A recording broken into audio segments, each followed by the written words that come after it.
გამარჯობა და რა თქმა უნდა გამარჯობა ყველა ქართულ საკითხში. მე თემო ორბოკერავაძე და მსურს ძალიან მნიშვნელოვან საკითხზე გესაუბრო. იმასაც გულწრფელად გეტყვი, რომ ამ გადაწყვეტილების მიღება ძალიან გამიჭირდა, იმიტომ რომ არ ვთვლიდი საჭიროდ მსგავსი გადაწყვეტის მიღებას, მაგრამ ძალიან ბევრი ადამიანი მესაუბრებოდა ამ ყოველივეზე. მეც გადავიხდი და გადავწყვიტე სოციალურ გამოკითხვებით ჩამეტარებინა და შედეგმა უბრალოდ გამოაცხადა, იმიტომ რომ მხოლოდ დადებითი ემოციები მოყვა ამ ყოველივეს. მაგრამ სანამ ნაბიჯზე გეტყვი რა ნაბიჯიც გადავდგი და გადავთქვან თქვენთან ერთად, სურს გითხრა რომ მერაბი და ზვიეთის მერე ძალიან ბევრი შეცდომა იქნა დაშვებული. იმასაც გულწრფელად გეტყვი რომ მათ მერე ეროვნული ხელისუფლება არ ვყოლია და აგე უკვე წლები ერთმანეთის დაჭმაში ოპოზიცია პოზიცია ერთმანეთს ასოდგმულებს უამრავ ევროპულ ეგრეთ წოდებულ პროექტსაც გიდგამენ, მათ შორის სხვადასხვა ცნობადი სახეები, მათ შორის სხვადასხვა ტელევიზიები. საბოლოო ჯამში მივედით იქამდე, რომ მხოლოდ ერთეულები ივიღებთ ხმას, მადლობა ღმერთს, რომ ერთადერთი ნამდვილად არ ვარ, მაგრამ ერთ-ერთი ნამდვილად ვარ, ვინც წლების მანძილზე ვაფიქსირებ ჩემს პოზიციას, ვარ მართალი უფლისადერის წინაშე და ვიბრძვი ისეთი მნიშვნელოვანი საკითხებისთვის, როგორც იყო თუნდაც სკოლაში რელიგიის დაბრუნება და სამხედრო გაკვეთილების დაბრუნება და რამოდენიმე ათეულ საჯარო სკოლაში საპროტოკოლო პროგრამით ამ ყოველივეს ხედავთ. აგე შობადობაზე საუბრობს ახლა ყველა, მაგრამ შობადობაზე საუბარი დავიწყე თუ არა, შობადობის წახალისებას ვითხოვდი და იმასაც გულწრფელად გეტყვი, რომ შობადობის წახალისებაზე უკვე განცხადებები გააკეთეს. ვითხოვ მინიმალურ საათობრივ ანაზღაურების დაწესებას, მთელი ქვეყნის მასშტაბით ყოველი ჩვენი თანამოქალაქის უსაფრთხოებას და ამის სწავლებას, საჯარო ლექციებს, თუნდაც როგორ მოვიქცეთ სხვადასხვა სტიქიური უბედურების დროს, იმიტომ რომ მეტი განათლება, მეტი ბერკეტი არის ბრძოლისთვის, თვითგადარჩენისთვის. მოკლედ, წლები ამ საკითხში ვარ. იმასაც გულწრფელად გეტყვი. ძალიან ბევრი მომიგზავნეს. ძალიან ბევრი შეთავაზება მქონდა სხვადასხვა ორგანიზაციებისგან, პარტიებისგან, იმაშიც გულწრფელი ვიქნები, რომ გეტყვი.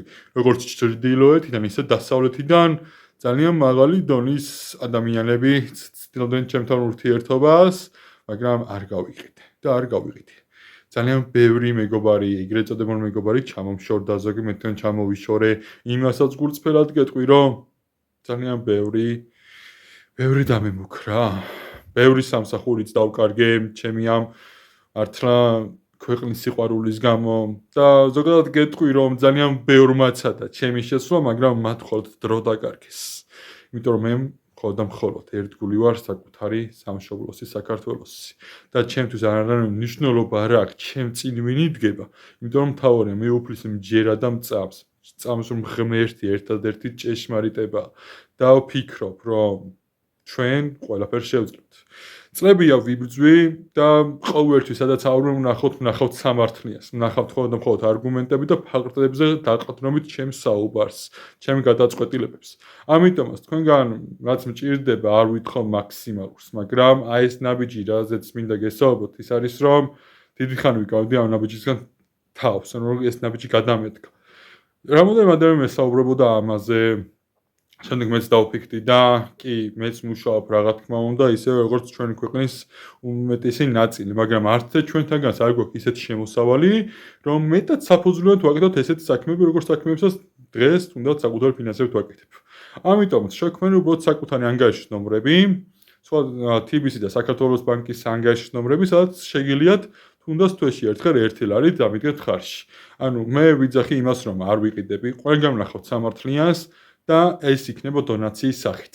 მე არ მაქვს ისეთი ტელეფონი, კარგი ტელეფონი, რომ ყოველდღის წრეები ვაკეთო და არც ვითხოვ კარგ ტელეფონს, ვითხოვ თუნდაც ნორმალურ ტელეფონს. მე არ ვითხოვ კარგ ტექნიკებს, მე ვითხოვ ნორმალურ ტექნიკებს, იმიტომ რომ დრო იყო კოვიდის პერიოდში, მაგალითად აგერ სკრინსოტს განახერხეთ 1700 კაცი გუყურულდა პირდაპირ ეთერში, იმიტომ რომ მხოლოდ სიმართლეზე ვსაუბრობდი და დღემდე ასე ავაგზავნე ბროდბას მე ჩემი გვერდები გაანეიტრალის. იმასაც გულწრფელად გეტყვი, რომ სახელმწიფო უსაფრთხოებას, ანუ შსს ჩემი ტელეფონი და ნოუთბუქი დღემდე არ დაუბრუნებია, როდესაც დაკითხებზე არაერთზე უტარები ვარ, ჩემი დაჭერის საშიშროებაც იყო, მაგრამ ისე ვერ მომიძებნეს და ალბათ მე მართლა მჯერა იმისიც, რომ ბევრად რაღაცაში ღმერთმა გადამარჩინა. მოკლედ, ძალიან ბევრი შეგვიძლია ვისაუბრო. იმასაც გეტყვი, რომ სოციალურ ქსელებში დღეს რო 1000 და 2000 ლაიქები აქვთ, მაგრამ ეგ უბრალოდ არაფერი არ არის იმასთან შედარებით, იმიტომ რომ მაგ აქციაზე, როდესაც 1700 კაცი გვიყურებდა, პირდაპირ ეთერში მე გადავამოწმე და 4 საათის ემოციაზე Facebook-მა თვითონ მითხრა, რომ 40000 რეაქცია მიიღო აი ეს სკრინიც. და სამწუხარო ის არის, რომ მხოლოდ სკრინები შემორჩა იმ წლებიდან, რაც გავიარეთ, თუმცა დრო გადის, კადრები კი რჩება და ნათელი მაგალითი ვარ ყველა იმ ადამიანისთვის, ვინც მიცნობს შორიდან თუ ახლიდან, რომ ჩემთვის თავარია მხოლოდ ეროვნული დღის წესრიგი საქართველოში, იმასაც გეტყვით, რომ ჩემთვის მნიშვნელოვანი არის მხოლოდ საქართველოს ეროვნული დღის წესრიგი და რაც თავარია, არავის კოლონიად ყოფნას არ ვაპირებ და არ მინდა. და ჩემი სურვილი არის, ვფიქრობ, ამ ეტაპზე შეუძლებელი, მაგრამ თავარია ღმერთის ნება იყოს და ჩვენი ქმედით ნაბიჯები. რომ საქართველოს მინდა და მსურს არა მარტო კავკასიის რეგიონში, არამედ მთელი მსოფლიოს მასშტაბით ერთ-ერთი უდიდესი და უძლიერესი სახელმწიფო ვაქციოთ. მაგრამ მანამდე ძალიან დიდი გზა არის. ამ ეტაპზე რაც თქვენგან მჭირდება არის ფინანსური სახსრები და ვფიქრობ, ყოველი ვიდეოს შემდეგ დონაციის სახით მივუთითოთ TBC და საქართველოს ანგარიშ ნომრები, რომელსაც თქვენ ახლა ეკრანზე ხედავთ, კომენტარებშიც იქნება, აღწერაშიც იქნება და ვისაც როგორ შეგიძლიათ თუნდაც თვეში ერთხელ 1 ლარი რომ ჩარიცხოთ, დამიჯერეთ. ძალიან ბევრ ეროვნულ საქმეს გავაკეთებთ ერთად. მით უმეტეს გულწრფელი ვარ იმ საკითხში, რომ არავისგან თეთრი არ ამიღია და არც ერთი ოპოზიციური თუ პოზიციური პარტიები, ორგანიზაციები, ეგრეთ წოდებული აღარ გავაგზავნოთ. ნახავთ ყველგან სამართლიანს, ამის პირობა შემიძლია თამამად თქვა და ვფიცავ. რომ მართალ ვიქნები უფლისა და ერის წინაშე.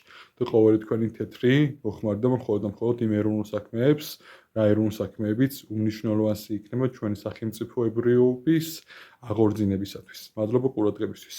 დიდება ღმერთს, გამარჯვება საქართველოს და მადლობა ყოველ თქვენგანს. დარწმუნებული ვარ, ძალიან ბევრი თქვენთაგანი გამიგებთ ამ ნაბიჯის გადადგას, იმიტომ რომ ძალიან ძნელია ამ კონკრეტულ სიტუაციაში, როდესაც ხედავ 1000-ით არა, 100-ით არა, 1000-ობით პროექტს, რომელიც დაფინანსებულია რომელიმე მხარიდან და ვიბრძოლო მათ წინამდე ფინანსების გარეშე. ამას აქამდე ვახერხებდი და მოვახერხებ კიდევაც, რა თქმა უნდა, უბრალოდ მეტი რეალური ბერკეტი და ძალა მჭირდება. ტექნიკის თვალსაზრისით, რომ მეტად შევძლო მთელი საქართველოს მასშტაბით ყოველი ჩვენი თანამოქალაქის ყურამდე თუნდაც მნიშვნელოვანი სიახლეების მიტანა. არ ვიყო მიკერძოებული და არც ვაპირებ მიკერძოებული ვიყო. ჩემთვის მთავარი არის საქართველოს ეროვნული დღის წესრიგი და თუ უყურებ ამ ვიდეოს, უბრალოდ გთხოვ გააზიარო. მადლობა ყურადღებისთვის. ძალიან მნიშვნელოვანია დავიჯერეთ ამ ბრძოლაში რა. რამდენიც არ უნდა გესაუბროთ, იცოდეთ რომ თქვენი წილი პასუხისმგებლობას თუ აიღებთ, ყველაფერი გამოვა.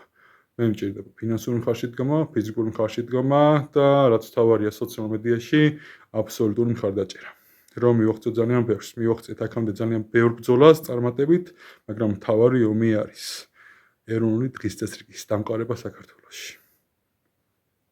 ყველაფერი გამოვა.